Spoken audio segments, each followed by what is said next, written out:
I don't know if y'all can see the top of that. We're down here by the road, and I'm going to dig this one and bring it over to the camera. Well, it broke, but I got the roots for the most part.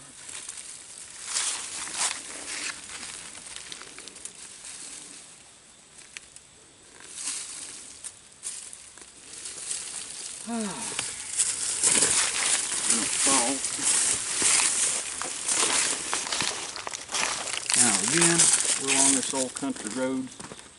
Here's what the tops look like. Look for that pattern. Same with the leaves. And here's what the roots look like. So don't take too awful many of these to, make a pound. Of course, you got to dry it out.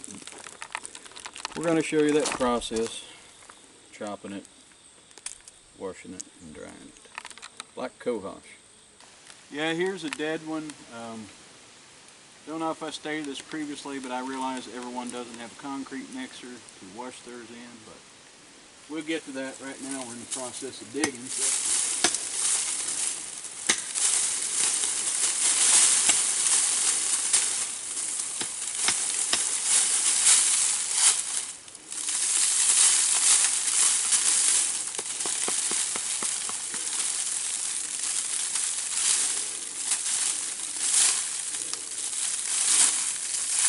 These roots hold a lot of dirt, and you got to sort the other roots that grow through it.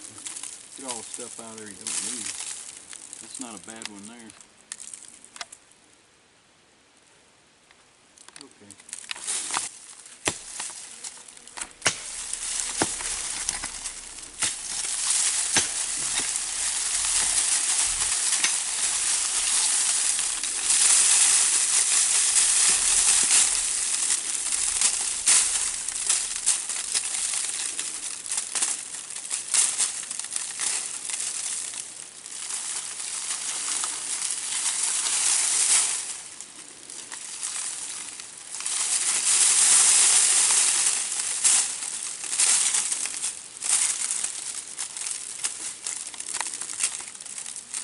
No, that's a little more like it.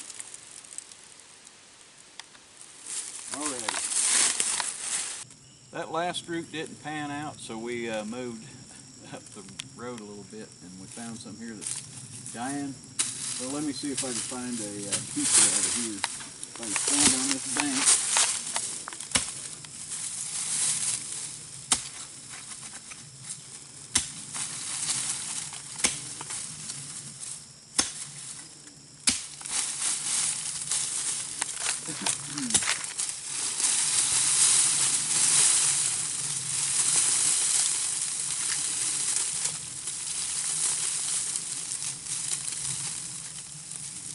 Yeah, we can live with this one.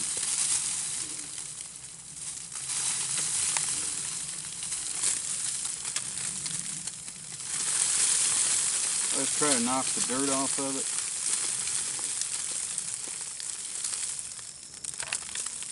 So there you go. Ready to be put in a bag, hauled to the house, and washed. Okay, here's what you'll need to process your cohosh. A machete or something similar to chop it up with, where you can do it as safely as possible. Of course, you need your black cohosh. I wish that was 3/4 inch plywood, it'd be a little better, but that's half. That's some scrap I had laying around. And we use a concrete mixer. Obviously dump you some water in there, and then we start throwing the cohosh in. You'll see how well it works. So let's get started. Okay. So obviously the bigger roots are bad to hold dirt. You gotta chop them up. And like I said, you want to do this without losing any fingers. So get something that'll be reasonably safe. Goes in the mixer.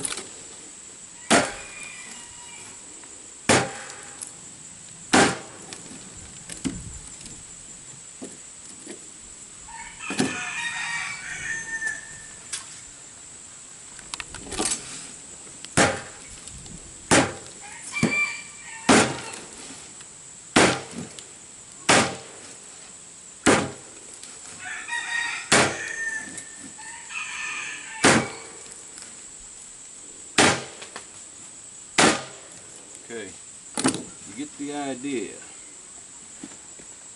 Then we turn this puppy on.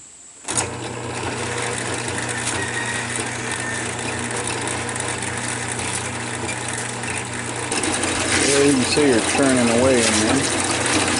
And we just leave it in there for a while. The dirt all settles to the bottom when you shut the mixer off. And then you just get the grease out of there.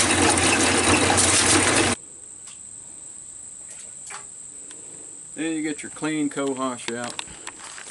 Put it in a bag. See, we're getting a bit of a pile there.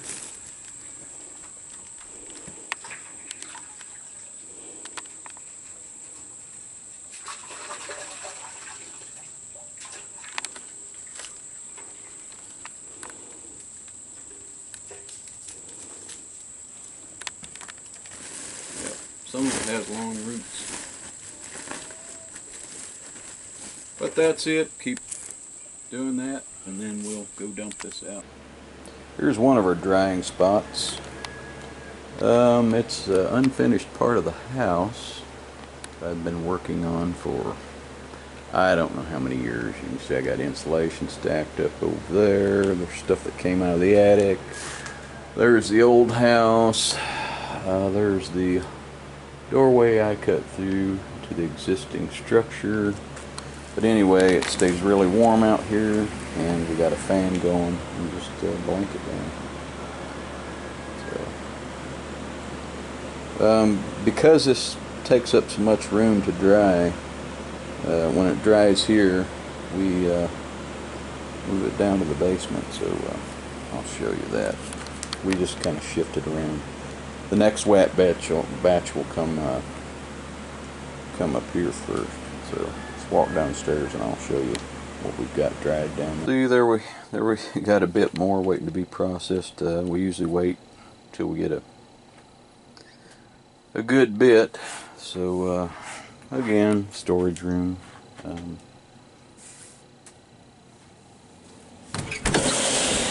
you have to look over the air conditioner going. This house is in a perpetual state of being built onto. I've lived here almost 20 years and I've been working on the place probably 15 or 16. But here's another batch of cohosh. And it's down here in the unfinished guest room. So, we bring it down here when it's pretty close. And the air conditioner keeps it dry. So yeah, this here's probably about ready for market.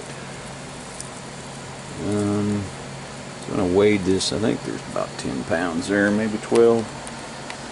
I got a set of scales coming in the mail, so we'll get a more official weight later on.